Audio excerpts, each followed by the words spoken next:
Thank you for joining today's virtual town hall. We're extremely excited to have this conversation around baby bonds. In preparation for the live conversation at 2 p.m. Eastern, please settle in and enjoy this brand new video produced by Prosperity Now as an introduction to baby bonds. Looking forward to talking more after the video. Imagine if every child born in the U.S. had the resources to dream of a bright future and achieve their full potential. To know that regardless of their race or socioeconomic status, they would have a fair shot at the American dream. To know that at age 18, instead of being saddled with debt, they would have a nest egg to pursue a college education, start a business, or buy a home.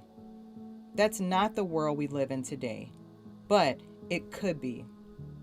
Today, the majority of households of color continue to fall further behind. Centuries of job discrimination, housing discrimination, banking discrimination, and systemic discrimination have led to this stark reality.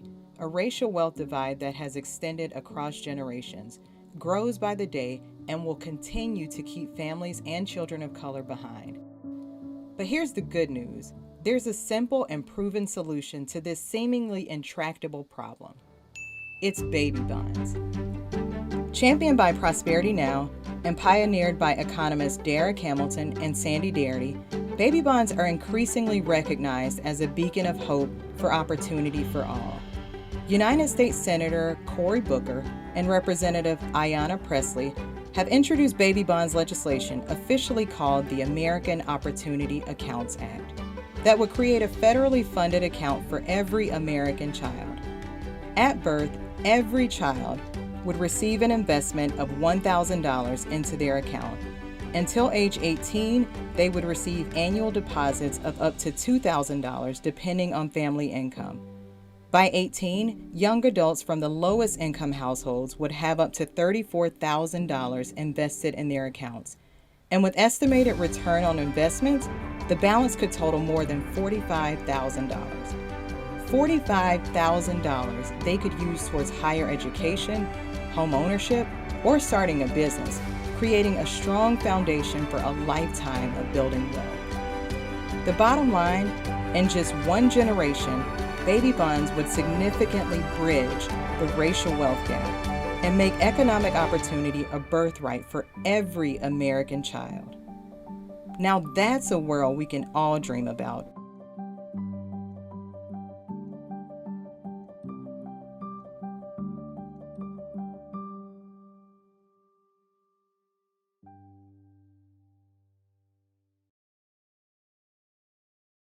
Now that it looks like we're all ready to go, I'll turn the conversation over to Joanna Ain, Associate Director of Policy at Prosperity Now, to get us started.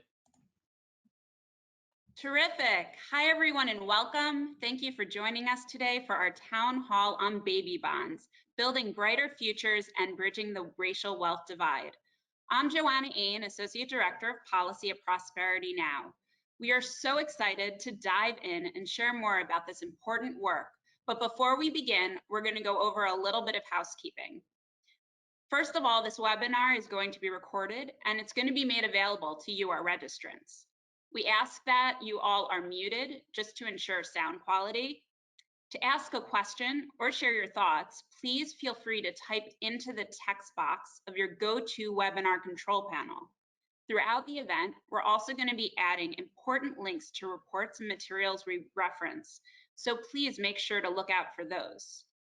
Lastly, if you experience any technical issues, feel free to email us at gotomeeting@prosperitynow.org. Today, we're going to hear from our wonderful colleagues who've been really invested in this work to bridge the racial wealth divide, including Cherie Collins Sims, our Chief Strategy and Innovation Officer, Fran Rosebush Baylor, our VP of Partnerships, Field Engagement, and Policy, Ebony White, our Director of Racial Economic Justice, and Shira Markoff, our Director of Children's Savings and our Future Policy Fellow. In addition, we have the great honor of hearing from one of the leading economists on baby bonds and our close partner, Derek Hamilton. Since 2017, Prosperity Now has worked with Derek and others to help support and amplify the potentially transformative solution baby bonds that baby bonds can provide to bridge the racial wealth gap. We're excited to get started, so without further delay, I'm going to hand this off to our Chief Strategy and Innovation Officer, Cherie Collins-Sims, who's going to help ground us on why Prosperity Now is choosing to prioritize this work and also share a special message from another close friend of Prosperity Now. Cherie, turning it over to you. Thank you, Joanna. Who has access to wealth? Do we really believe that all children and families deserve the chance to thrive and prosper? These overarching questions serve as the backdrop for today's conversation on baby bonds, titled Building Brighter Futures and Bridging the Racial Wealth Divide. Without a doubt, there are questions to which we at Prosperity Now reply with a loud and resounding yes. In fact, a foundational belief of our organization is that everyone in our country has the right to reach financial freedom, build economic stability, accumulate and transfer wealth, and experience prosperity. That is why we're coming together, coincidentally, just days before Juneteenth, to discuss this exciting prospect of passing national baby bonds legislation, which could help us finally narrow the growing racial wealth divide. Prosperity Now's work on asset and wealth building for children began in 2003 with the Savings for Education, Entrepreneurship, and Down Payment Initiative, the first national pilot for children's savings accounts programs. Since its completion, Prosperity Now has continued to support the development and growth of the CSA field through policy and practice. For example, we remain active in helping organizations design new CSA programs. We continue to create new resources to strengthen CSA delivery systems, track trends, and promote peer learning. We have also advocated for and helped develop CSA legislation at the federal and state levels. We are excited to build on this legacy. In doing so, we recognize that in order to address the racial wealth divide and really level the playing field, we need policies that will provide children and young adults of color with the capital and resources needed to begin building wealth over a lifetime. That's why we need baby bonds. Prosperity Now has been a prominent supporter of baby bonds over the past several years. In 2018, we assisted Senator Cory Booker's staff in developing the American Opportunity Accounts Act, which would create a national baby bonds program. The act, which was recently reintroduced by Senator Booker and Representative Ayanna Pressley, would provide every child with a $1,000 account at birth. And every year until a child turns 18, the account would be supplemented with annual deposits of $2,000, with the largest amount going to children from the lowest income households. Over the past few years, Prosperity Now has taken our experience of working on CSAs and other wealth building policies and applied them to advocating fiercely for baby bonds. We see the reintroduction of the American Opportunity Accounts Act as an important first step towards creating a more equitable society in which all, but especially BIPOC communities can prosper. And we are so excited that just last week, Connecticut became the first state to pass baby bonds legislation, which will provide $3,200 to babies whose birth were covered under Medicaid. We are encouraged by the momentum at both the state and national levels for this transformative policy. Now, it is my pleasure to kick off our town hall with a very special video message from Senator Booker, who has played an instrumental role in promoting baby bonds and bringing this issue to the national stage. In his own words, Senator Booker believes that the American dream isn't real for anyone unless it's within reach for everyone, and has dedicated much of his career to fighting for those who have been left out or left behind. In Congress, he has emerged as a national leader in the effort to fix our broken criminal justice system and end mass incarceration. He has also advocated for economic policies that expand opportunity and increase wages, while also championing proposals to increase access to healthcare. He sits on the Judiciary Committee, the Foreign Relations Committee, the Environment and Public Works Committee, and the Small Business Committee. Allow me to welcome via video message New Jersey Senator Cory Booker.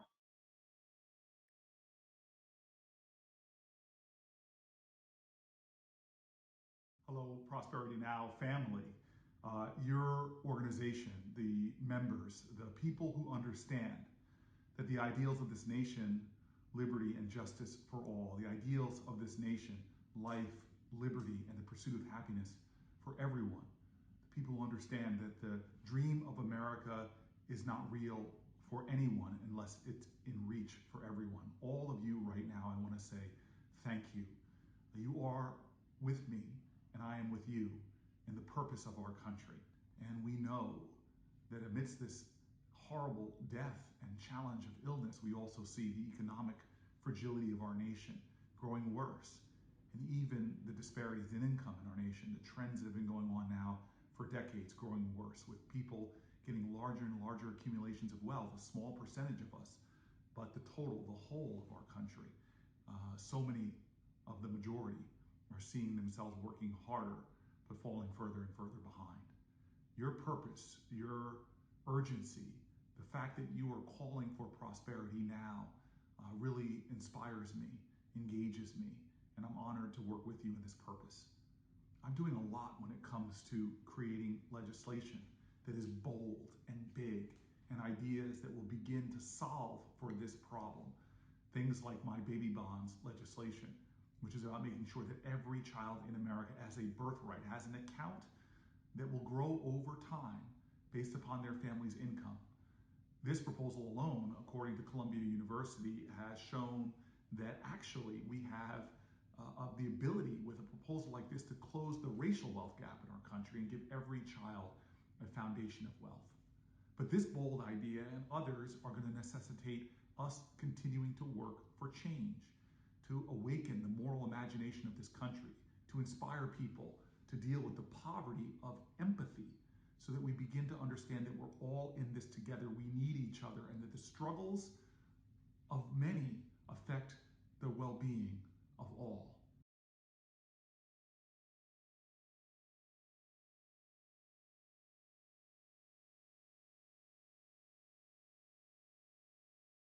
We are so excited to be in partnership with Senator Booker. Now it is my pleasure to introduce my colleague, Ebony White, Director of Racial Economic Justice at Prosperity Now. Ebony has been instrumental in helping establish and advance our racial wealth equity work. For more than 3 years, Ebony has led and tailored technical assistance and capacity building to nonprofits of color and has worked to strengthen Prosperity Now's racial wealth divide analysis in our work. Ebony is a prominent spokesperson for the organization on the topic, one of our premier experts, and it is my pleasure to introduce and welcome Ebony White. Thank you, Cherie. There's a growing body of research that demonstrates that race and ethnicity are among the top predictors of an individual's access to wealth and economic opportunity. Without a serious change, of course, the racial wealth divide will remain a defining feature of the U.S. economy for generations. In order to disrupt the system that is leaving so many families and communities behind, we have to invest in solutions that can really ensure that BIPOC communities can build wealth and give all children a better shot at reaching their full potential. Baby bonds are intended to profoundly close the racial wealth divide by providing the largest investment to children whose households have the lowest amount of wealth. The funds grow over time, and when children become adults, they can use these funds to access assets that can be wealth generating, like buying a home or starting a small business. There was a study done by Naomi Zoodi, a professor at the University of New York, that found that by 2019, recipients who, as children, had been from households with wealth among the bottom 20% would have accumulated on average about $45,000 in their baby bond accounts. those in the top 20% would have just accumulated just under 10,000. The impact of this is that the wealth gap between white and Black households would have decreased, from white households having roughly 16 times the wealth of Black households to having only 1.4 times that wealth. So as you can see, baby bonds can be a game changer in closing the racial wealth divide. For this reason, we are so excited for the movement in support of this critical policy, none of which would have been possible without the tireless efforts of our dear friend and leading economist of baby bonds, Derek Hamilton. Prosperity Now has and continues to partner with Derek on numerous reports and briefs that help inform and engage our community of advocates and practitioners. That is why we are so excited for this conversation today that will be moderated by our very own VP of Partnerships, Field Engagement and Policy, Fran Rosebush Baylor. Thank you.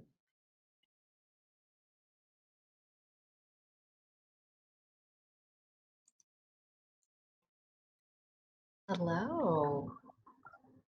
What a warm welcome. How you doing, Fran? It is I'm good, Derek. I wanted to, before we dive in, first thank Ebony for the introduction and the overview. And Derek, I want to introduce you a little bit more to everyone who's joining us today, because it's such a special treat to have you for this conversation as one of the original thought leaders on this concept. Derek is the Henry Cohen Professor of Economics and Urban Policy and the founding director of the Institute for the Study of Race, Stratification, and Political Economy at the New School. He has been involved in crafting policy proposals and big ideas such as baby bonds and a federal job guarantee, which you may have seen. They received a lot of media attention and served as inspirations for legislative proposals at the federal, state, and local levels. He has served as a member of the Economic Committee of the Biden-Sanders Unity Task Force. He has testified before several Senate and House committees, including the Joint Economic Committee on the nation's potential policy responses to the COVID-19 pandemic-induced health and economic crises. He has been profiled in the New York Times, Mother Jones Magazine, the Wall Street Journal, and Politico. Welcome, Derek, and thank you for joining us today. Thank you. Glad to be here. So, Derek, let's dive in. My first question for you to get us started is, the Institute has been working on big, bold ideas. Can you share, particularly baby bonds, can you share what inspired the development of the baby bonds concept? Baby bonds. So, we all know the racial wealth gap is dramatic. And we know that inequality in general in America is large and dramatic. At the time when I was conceiving of baby bonds, the most direct and parsimonious answer to address the racial wealth gap would be reparations. Fortunately, we have advanced to a new political context where reparations is topical. And I think it's a complement to baby bonds. I think both are necessary. Reparations is retrospective. Baby bonds is prospective. And the retrospective is important because we need to take account of what happened in the past and redress it. But going forward, capital accumulates in such a way that we also want to make sure that it is democratized. So as a birthright, everybody can get access to capital that baby bonds provide. So the idea ultimately came about because people kept saying, yeah, you keep saying reparations, but give me something that's politically feasible. And the answer seems to lie in the source of inequality itself, which is capital, and understanding that the ways in which wealth is generated, it is, some people have good ideas, some people have hard work, but that's never enough, that it always takes some capital foundation for people to generate wealth. So, the answer seems pretty simple. If we were to redress history and some of the conditions by which children are born into families that simply don't have wealth, as a birthright, why don't we endow people with some level of resource so that they can really actualize their efforts and returns to any type of ingenuity they may have? Yeah, and when you were talking about the discrepancies in capital, which related to the racial wealth gap, and there's a common misconception that education is a great equalizer. However, we know that the racial wealth gap causes inequitable access to education and wealth building and other opportunities to gain assets. So in your research, what is the potential impact that baby bonds could have on the racial wealth gap? So in other words, how could baby bonds impact the wealth for communities of color? Yeah, and I'm glad you brought up education, right? Because part of our knee-jerk reaction is to put the onus of inequality on individuals. And we argue things like if Black people only had the same levels of education, same levels of financial literacy as white individuals, they would be better off. Their lot in life would be better off.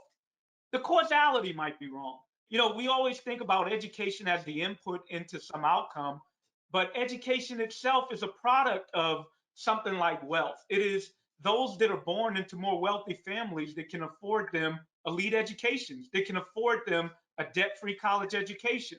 So with that recognition in mind, if you were to look at race, look at education, and look at wealth, it disputes some of those narratives and myths and actually gets the causality right. One simple statistic can draw attention to that. We know that if you are Black and the head of your household has a college degree, your net wealth position of your family is less than that of a white family where the head dropped out of high school. So we let that sit in, right? And then we know that education is important in its own right. It as an outcome is valuable, but it is not the panacea to address our structurally established inequities that impact race and other families as well. It is simple. The main source of wealth is it is wealth that begets more wealth.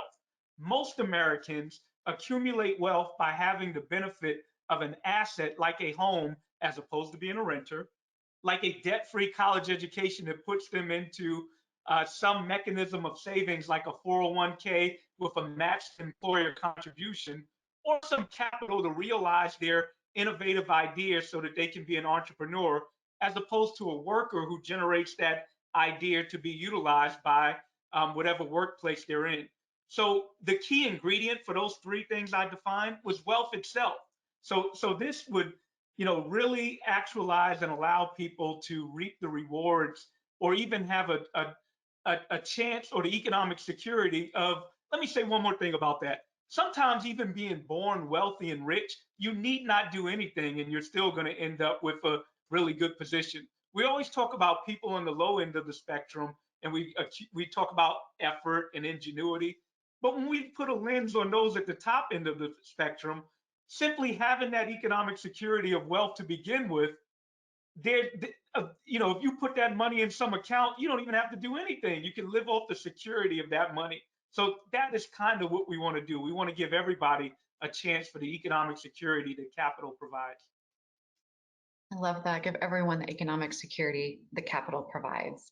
That is the subline. And I think, could you help us think about how do baby bonds work in practice? So there's this concept, everyone gets capital, but how are they funded? So who funds baby bonds? How much money? Where do these accounts live? How do I, if I'm a child, I have one, how do I or my family access these accounts? And I should have mentioned this when you asked me the question of the evolution of the idea. Certainly should give homage to child savings accounts and leaders like Prosperity Zone's very own Bob Friedman, people like Michael Sherrod, Ray Bouchard. They were giants in shifting the national attention from just thinking about income, but understanding the role of assets when thinking about poverty. And they innovated the idea of child savings account along with others. I hope I'm not forgetting people. I know I am, but many people were involved in this. So I learned some lessons from that yes, we should be focusing on assets. Yes, we should be thinking about children and that security. But it wasn't savings as the reason why we have this gross inequality. It wasn't the result of some attitude, norms of behavior amongst parents as it relates to behavior for their children. It was the endowment itself that if we could focus on the endowment and ensuring that everybody has that capital. So to answer your question, this policy, baby bonds, in a lot of ways divorces children from their family. And that, that's not the typical way we think about policy in America. We talk about children and their families, but this is saying you as a child, as an individual, irrespective of the family you're born into, irrespective of whether you're a boy and a girl in our family, and some families may have a tendency to leave more for one offspring as opposed to another based on gender. It's saying you as a human being, your government is going to ensure you have a nest egg when you become a young adult so that you have a chance of building economic security over your lifetime. I see it as a bridge of social security. And, frankly, I'm not the first.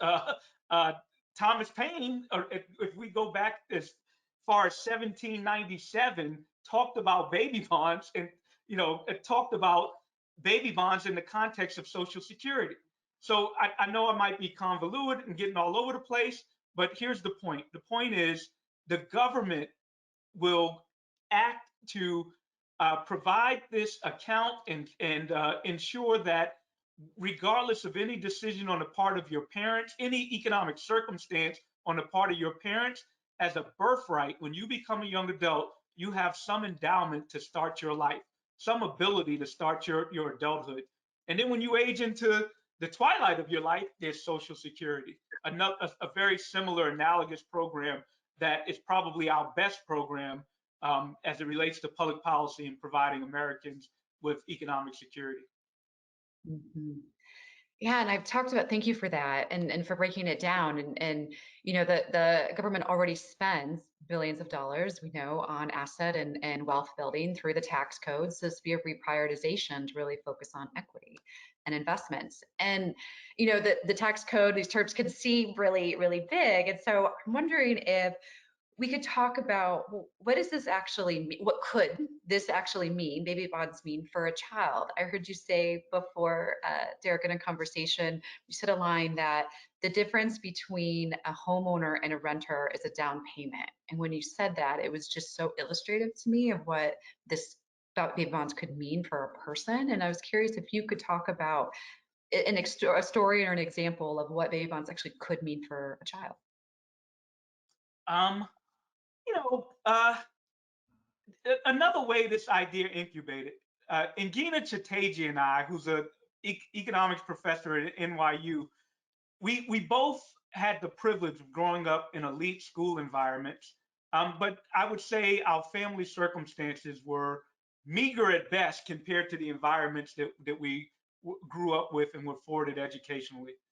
And we could see in multiple worlds, like I grew up in Bedford-Stuyvesant, and I went to an elite private school, Brooklyn Friends, which I love and am very proud of. But I could see clearly that there was really not that much difference between the children I grew up with versus the children I went to school with.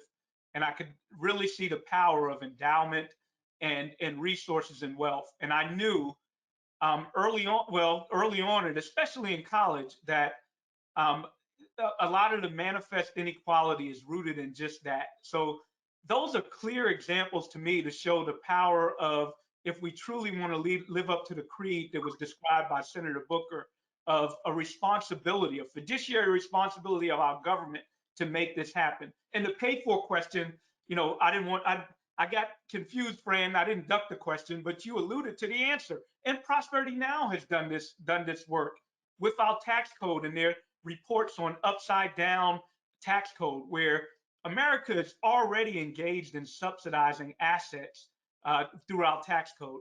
Things like the mortgage interest deduction, things like the ways in which we prefer give preferential tax treatment to capital gains versus income.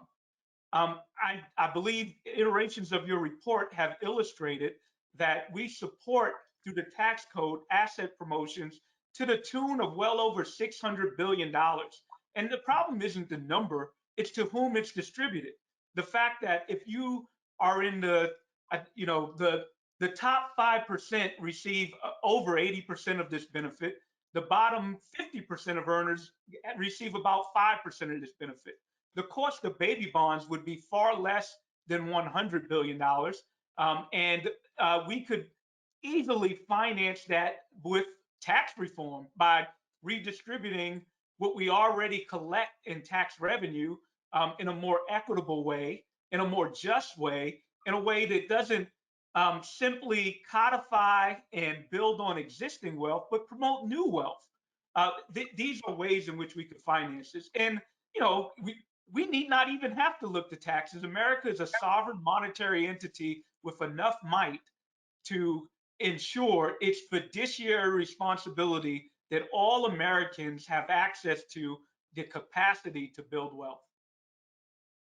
Yes, the fiduciary responsibility for all Americans to have the capacity to build wealth. Everyone can have a chance to prosper. Everyone should have that capital, that access to capital. So there are, Derek, we've talked about this before, some critiques of baby bonds about what about early childhood education or the restricted use of the three different types of assets of home ownership, entrepreneurship, or higher education. How would you respond to people who are asking those types of questions or might have those critiques? You know, the first one, you know, people often couch and say, well, you know, isn't early childhood education important? Just as you just said. And, you know, my knee-jerk answer is yes, it is important. So baby bonds, let's be clear, is not a silver bullet policy to address all of the economic insecurities that exist in our society that ultimately we need, in my view, and I hope we are moving in this direction because we're realizing that this notion that the market, if left to its own druthers, that it will facilitate good behavior, it'll be the arbiter of our worth, good and bad, that analysis simply is ignorant to the role of power and endowment in the first place, that we are not unfettered agents floating in our free will into fair and efficient distribution. It is just that simple and obvious. So with, I think, where we are, realization that that's no longer true and that's never been true, we need to recognize that there are many dimensions of economic insecurity, but one of the most paramount is wealth. So baby bonds is critical, but so is early childhood education. And we really can't afford to do all these things. We can walk and chew gum. This false dichotomy of having to choose between whether we should ensure that people have good educations from grade school through college versus ensuring they have access to wealth is just that, a false dichotomy.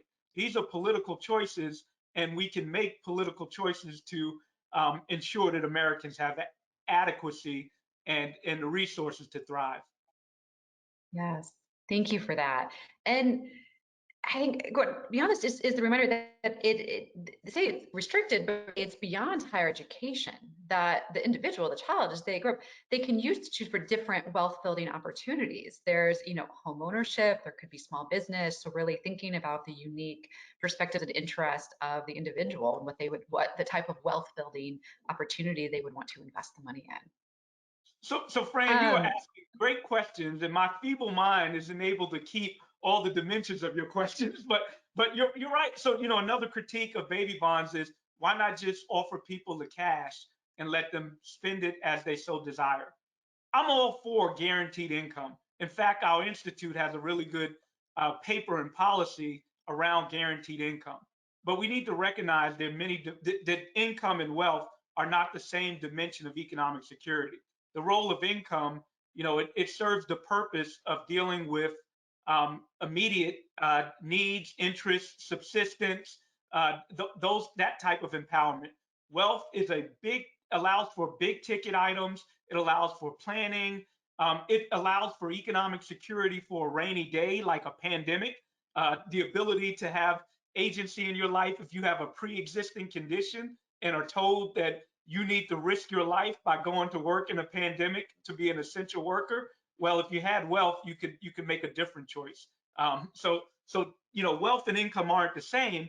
And the only purpose for the restrictive components of baby bonds is not to be paternalistic. It's not to manage decisions for people. It's a recognition that inequality is not rooted in simple individualism.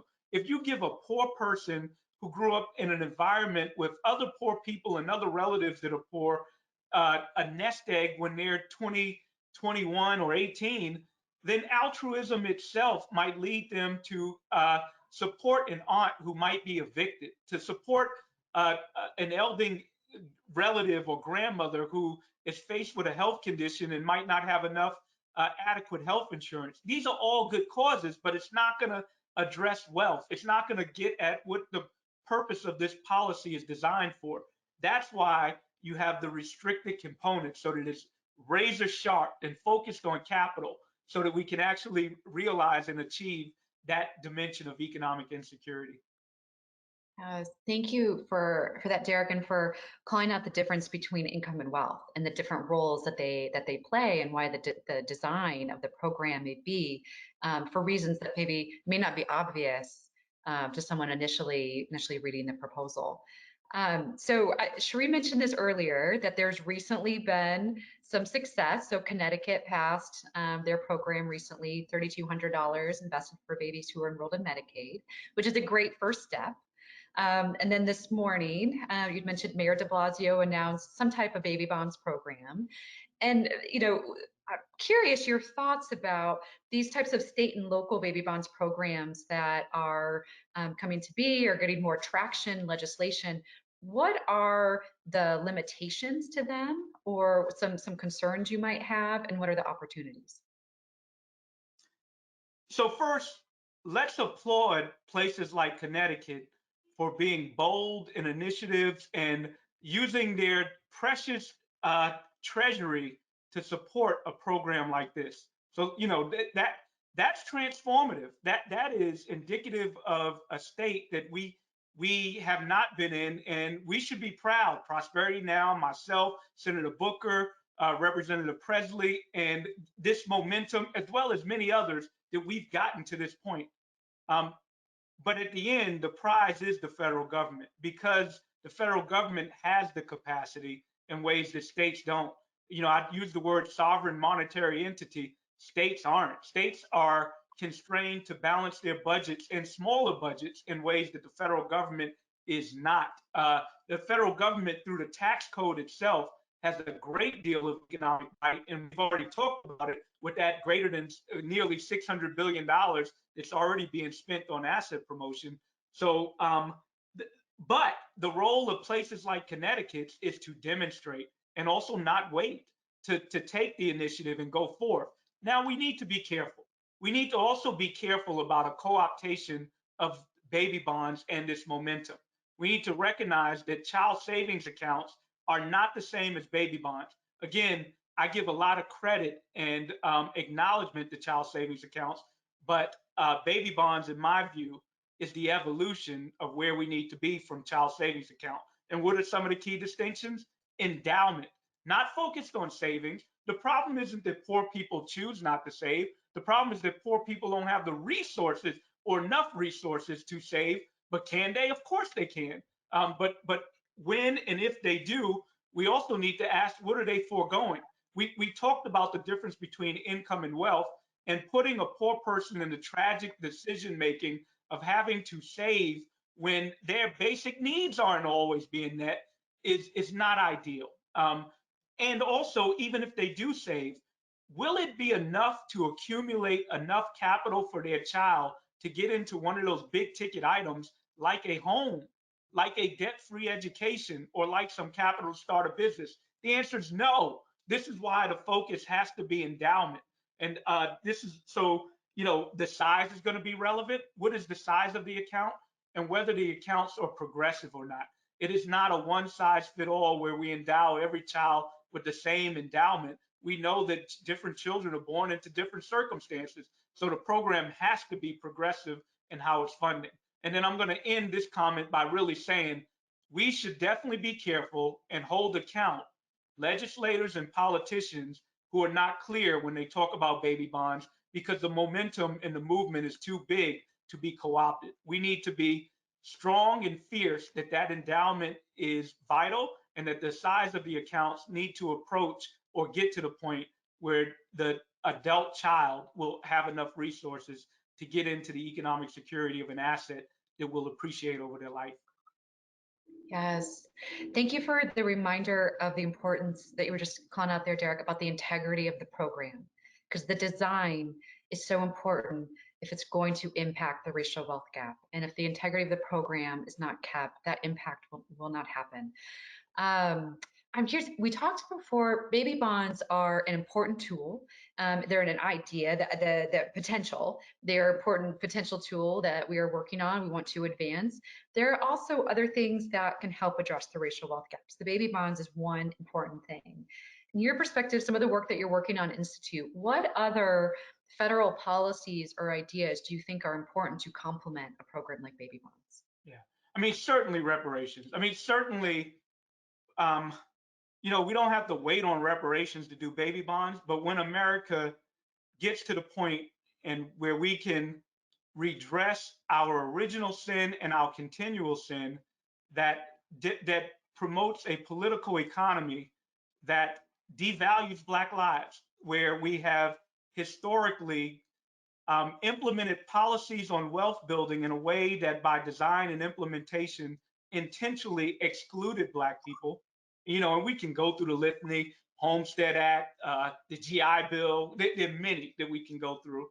But what's even worse is never provided the political codification to protect the assets of Black people from theft, from outright terror, not only the assets, even the bodies of Black people.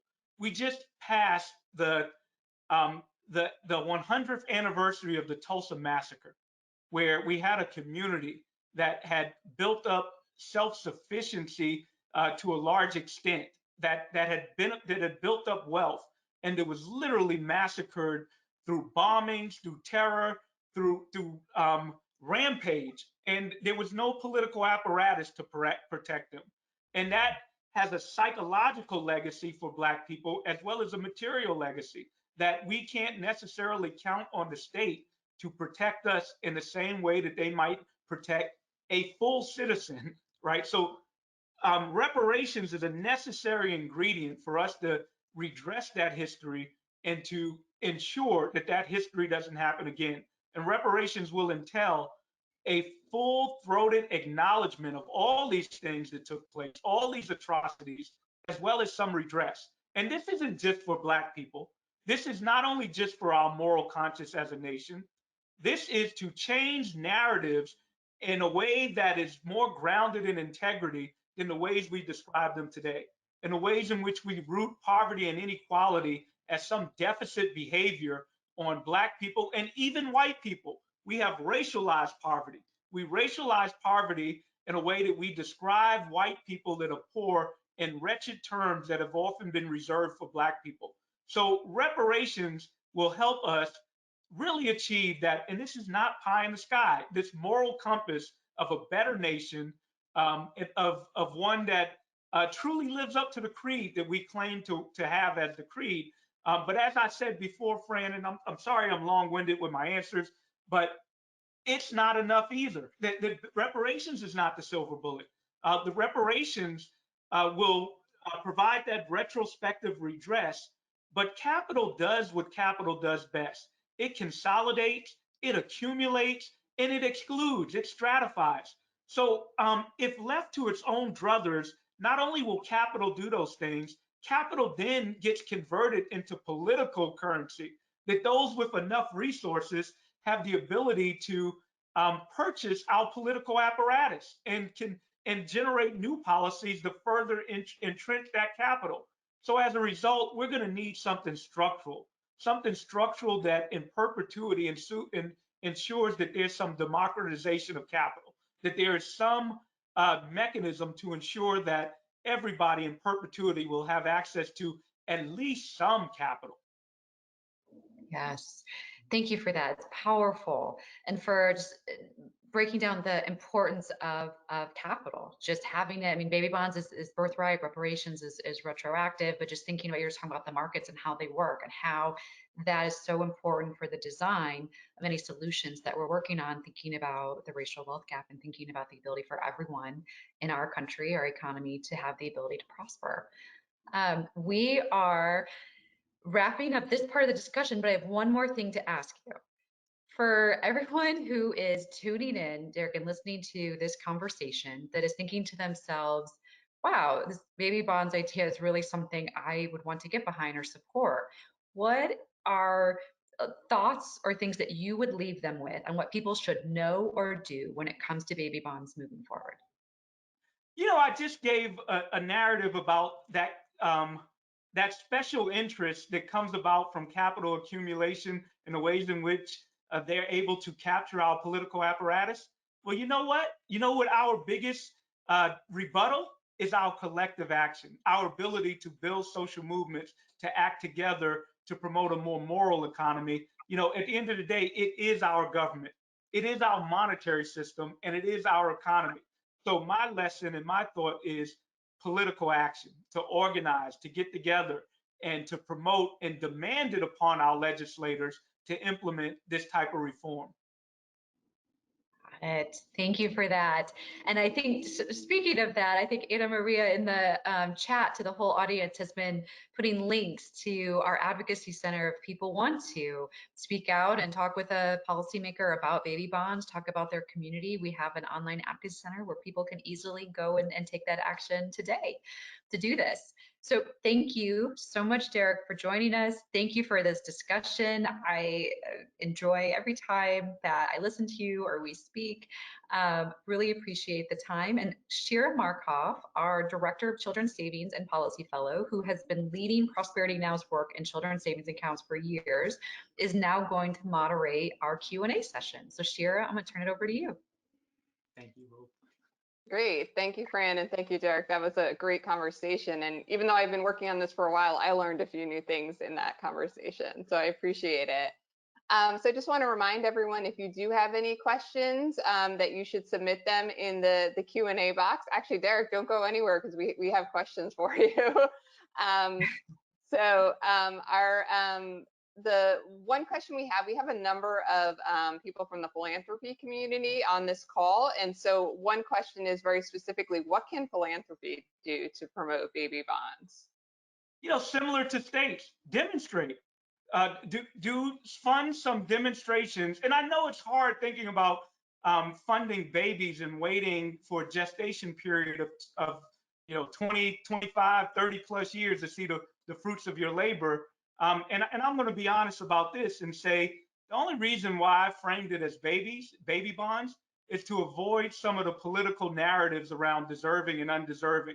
Who's opposed to a baby? So philanthropy can demonstrate the power of capital, and you don't have to start with babies. You could take high school students, you could take college students, by simply providing some demonstration of the efficacy and the returns to capital and how it can be life-changing for people, and do it in an astute way. Let me say one other last thing about this. We have a focus on randomized control trials to demonstrate empirically that it makes a difference. You know what? I know the answer to the randomized control trial before you begin. Yes, it's going to make a difference. But what you can do with the demonstration is focus on the narratives, focus on changing the hearts and mind and the stories of how this program was really transformative in somebody's life. Yeah, I definitely know from all the work we've done on children's savings, I know we get the same issue of like, we're going to put this money in and it's going to be all these years before we know things. But, we as a country do so many things with no evidence and actually often knowing they are not effective. So I think that a small leap of faith makes sense here. One other thing here, really quick. Philanthropy can also do a better job, in my view, of changing these neoliberal norms and narratives to really, we've talked a lot about the ways in which we think about poverty, of trying to incentivize poor people to do the right thing. Stop trying to coerce or incentivize their behavior, but rather shift the model to empower their behavior, to shift the frame to think about what are the necessary resources so that they can thrive, not how do I can coerce them to thrive. Great, yeah. So there's a question here about, I think is a really interesting one, which is about ethical investing of the money in baby bonds. So this person mentioned that investment in fossil fuels or private prisons or other things might seem antithetical, which definitely are antithetical to the mission of baby bonds to reduce the racial wealth divide. So is that something that would be a consideration in how money is invested that is held in baby bonds? You know what I would like ideally at the federal level, that it is similar to Social Security, that government is the financier and doesn't necessarily have to rely on the private sector at all. But to answer the question more directly, particularly as states think about using various apparatus to get a higher rate of return than if they were to fund it through, say, bonds, uh, yes, I think the answer is, but it's not just baby bonds. In general, we need to be more ethical when we think about our investments. So I'm all supportive and for ethical investments, period. Great. And I think, I mean, one thing I would add on that is also we need to think about the financing of baby bonds as well. If it's going to be financed in a way that is a regressive tax on people or something, for the example of using lotteries to fund education, things like that. Like would also want to think about that piece as well as the investment side. I mean, the original conception, Thomas Paine, his idea was by 21, every American would get a nest egg, and that at the age of 50, you'd get an annual income akin to Social Security. And I guess at that point, 50 was more in tune with life expectancy. And the financing of his program was the capital returns on inherited property, which I think is probably more consistent than the as you pointed out, the regressive approaches of lottery, et cetera. Absolutely. Another question is, what other assets besides the three that are typically mentioned, post-secondary education, small business, and home ownership, do you think would sort of fit in this idea of being wealth building and could be other uses that, federal government or states consider in a baby bonds program? And I want to give credit to both Senator Booker and Representative Presley, because I think they have another innovation that was added, which is the ability to roll it over in an IRA type account so that you're not forced to spend or use the money at a particular age, that if you're not ready, you can roll it over. I like that innovation. But to answer the question more specific, I'm open to various ways in which assets can be thought of. The question might be, how do you design a program to support other dimensions of asset investment? But imagine somebody who lives in a rural area and needs to access a job. In that case, a car might be an appreciable asset for that person. But in another case, a car might not be the most ideal type of item we would desire as something that would be wealth building. So the idea is there could be some flexibility in there and how that's defined potentially. Yeah, but the big tricky part is just that the design when we start allowing for different uses. But I'm certainly open to it and think it would be useful. Great.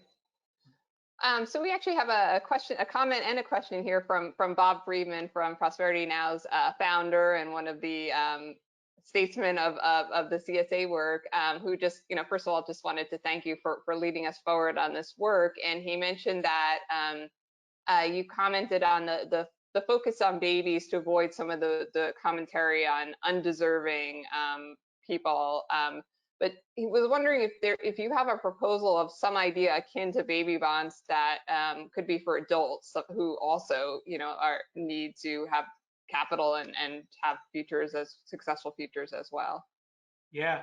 And, we could think of many, and Bob is on to thing. The ultimate issue is capital. People don't have capital because they simply have no wealth. But New York City used to have Mitchell-Lama programs where it was a city subsidized ability to get into a home ownership for working class and middle class individuals. And I don't know if I don't think there are any modern day Mitchell-Lamas, but that's an example of something where there was support in providing people access to home ownership. I believe this is true. Princeton University subsidizes their faculty into home ownership by offering them shared equity or something like that. I might have this wrong, but the idea is there are many ways in which government can get into the business of providing people with some capital foundation so that they can access that asset. We should think about minority businesses. So I'm rambling on, but the point is, There are lots of good programs and existing ideas that can complement baby bonds, but really what we need to be focused on and thinking about is assets and people having the capital to get into those assets. Yeah, I feel like a big takeaway from this conversation for people is baby bonds are not a fantasy, and none of us are claiming that it is. It's a very important component, but there are so many other things that also need to be put into place as well if we want to ensure that there's truly equitable access to capital. Single payer health insurance. The number one Mm-hmm. reason for people to go bankrupt is has to do with a medical bill. So you know, a dimension of not only economic security and wealth building, but health security is just that, and that fits into an economic rights framework. There are certain enabling goods and services that without them, people don't have agency in their lives. Wealth is one, health is one, education is one, income is one, a job is one, right? Obviously, not going to a disco is not one, but certain goods and services we need to ensure people have access to. Yeah, and I think maybe that also goes back to the guaranteed income conversation that came up earlier as well. Yeah. Great. Well, thank you so much, Derek. I think that's the end of our Q&A. I'm going to actually turn it back over to Cherie, who's going to wrap us up and talk a little bit about some of the actions that folks can take to help move this forward. So thank you so much, Derek. It's been a great conversation. Thank you. So thank you, Shira and Derek, and everyone for that highly engaging Q&A. I also want to go back and say thank you again to Fran and Derek for that high energy chat. While both Shira and Fran did a great job of capturing some of the nuggets that Derek shared around baby bonds. I also was capturing some of the quirks and unstated nuggets that will help crystallize this conversation for me, such as Derek's statement about wealth begets wealth, the fact that we can walk and chew gum at the same time, and the one that he just shared that Bob commented on of who's opposed to babies. So again, lots of nuggets, lots of takeaways. Thank you all for what's been shared today. It's certainly been exciting to be a part of this conversation and to feel the energy, even in this virtual room, around implementing baby bonds to help us close the racial wealth divide. And that said, we have to take advantage of the growing momentum. As we heard about Connecticut and other opportunities in New York, and come together to use our voices and power to help secure this transformative opportunity for every child. So you're asking, how can we do that? I'm glad you asked. One easy and quick way to do this is by emailing your legislators. And Prosperity Now has made that easy for you. You can actually go to our advocacy center at prosperitynow.org. We also invite you to stay up to date via our website and newsletter. And if you're not on our newsletter, we will encourage you to sign up today. We also encourage you to check out the work of Derek Hamilton at the Institute for Study of Race, Stratification, and Political Economy at the New School to keep up with what Derek's doing. And as always, we invite you to support this work by donating to and investing in Prosperity Now. We have come to the end of our program, but the conversation and advocacy must and will continue. So I want to say thank you again, Derek, for your partnership in this work. Also want to send a virtual shout out to Senator Cory Booker and Representative Ayanna Pressley on their leadership in this work. And most importantly, thanking each of you all for joining this important discussion. On behalf of our president, our leadership team, staff, and board, we wish you a good afternoon and a great weekend. Thank you.